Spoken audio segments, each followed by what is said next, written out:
Well, this is a good opportunity for us to segue into our next segment here as we continue our conversation about the ongoing genocide in Gaza. And we are very, very honored to be joined by Dr. Shahd Abusalama, who is an activist and educator who grew up in the Jabaliya refugee camp in Gaza. Dr. Abusalama, thank you so much for being with us.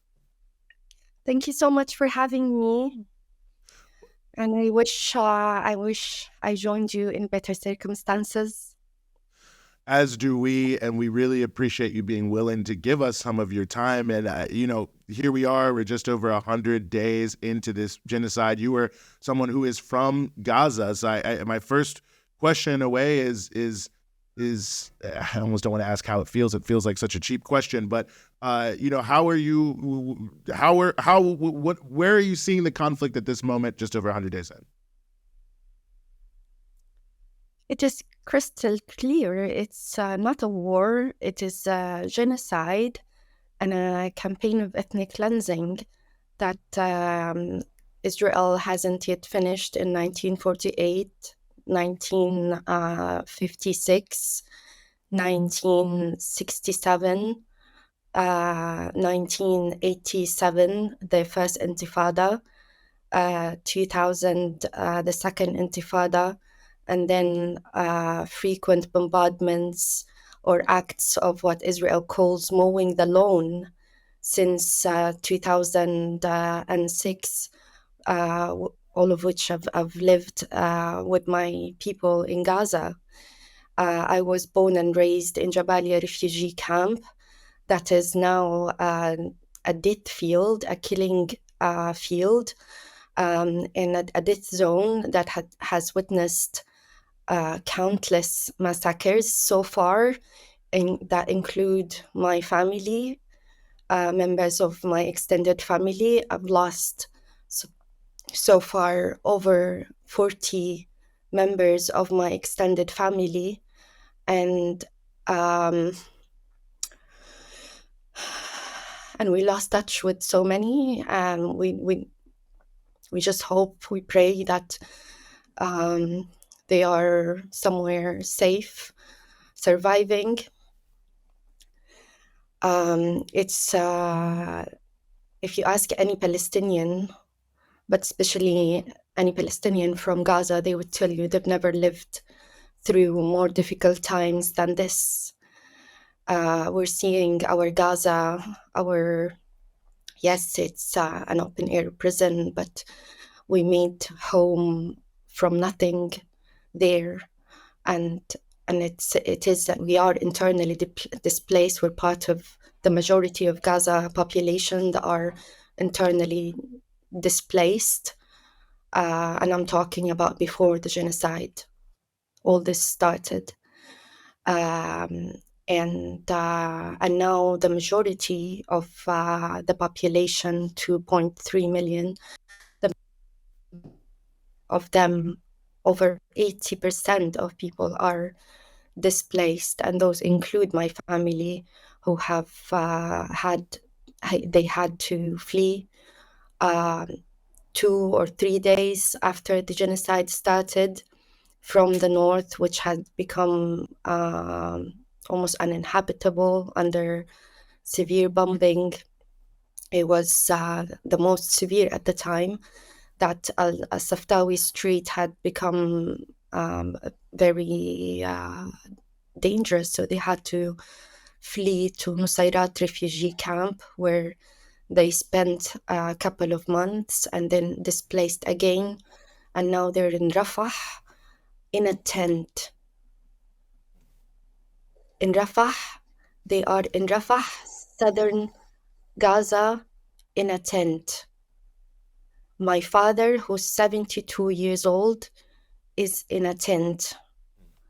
My brother, my youngest brother, who's a father of 2 toddlers, one is 5 years old, and the second is 5 months old. She was born on my birthday.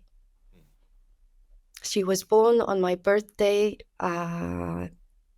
24th of August. And I thought that the world has given me, like, what a bliss that I've had my niece born on the same birthday as me, and I started fantasizing all the birthdays that we're going to celebrate together in the future. But I sincerely worry that my niece will not survive. And we're hearing of toddlers being waken up, their parents waking up to them, freezing dead cold bodies because they're intense in freezing cold weather.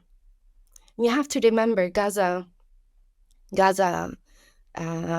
some Israeli ministers tried to, like Mark Ragav in the UK here, a settler from Hungary who moved to Israel and has made his life mission facilitating the oppression of the Palestinians and legitimating it and justifying Israel's image and all that. He was saying that undermining the scenes of hundreds of men being stripped of their clothes, stripped of their dignity, humiliated, and put for the world to see. Israelis filmed them themselves after they've done this to so many men and boys, children. And he said that he tried to undermine the denigration of the Palestinian dignity that we've seen in those videos, and said that, oh, but you have to remember, this is Gaza, it's pleasant weather. No, that cannot, this crime against humanity, this humiliation, this indiscriminate oppression of people cannot pass with such a justification. It is dehumanizing. And for anybody to hear this, it is offending to our sensibilities, to our human feelings. It should be offensive to all of us, whether you have people there or not. This is not a justification, and the weather actually is freezing cold. In Rafah is closer to the Sinai side, and it has a weather like my brother says, it's like as if we're in Sinai. In the day, it can be bearable, but at night, they are freezing cold. They are literally freezing cold. And we're seeing more and more videos of parents holding their babies, dead cold bodies, who couldn't tolerate the freezing colds of nights in Gaza under heavy bombing. The tents do nothing, cannot help you from anything, from rain, from bombs, you're not safe anywhere. And also, Israel is escalating its targeting of displaced people in tents in Rafah, as we've seen in the past days. So my family is not safe, and so is the majority of Palestinian families. And my niece, who's only 5 months old, is very sick and cold, and we don't know what she's got, and there is no medical attention. The health system is destroyed. Israel has destroyed the health system as a way to destroy life in Gaza. I mean, like, how can people survive without a proper health system? And Israel is yet targeting systematically. And now we're worried that the same scenarios we've seen in Al-Shifa hospital, in the Indonesian hospital, in Kamal Adwan, in Al-Yaman Al-Said, in all hospitals of Gaza, Al-Awda, we're worried that we're going to see it again in Nasser Hospital, one of the last surviving hospitals in Gaza. Dr. Abusalama, I mean, I know that that's all really difficult for you to say. It's also incredibly difficult to hear. It's completely infuriating that this is being allowed to happen. It's being supported by our governments here in the West. And you've been very active in the diaspora to push back against this, as have Palestinians and Arabs and people who support this cause all around the world. And I'm just curious if you can talk a little bit about what is happening on the ground. I mean, you're in London. There's been massive protests in London because people are devastated, heartbroken, and outraged by everything you just described. Then they're still coming out regularly in huge numbers. Do you see that the ground is shifting at all because of the mass mobilizations and organizing taking place in the belly of the beast, in the cities where the Western governments that are complicit in this disgusting genocide sit? Yeah, thank you. It's good to see you, Ramia, by the way. Good to see you as well. I hope you're also coping. Of course, please.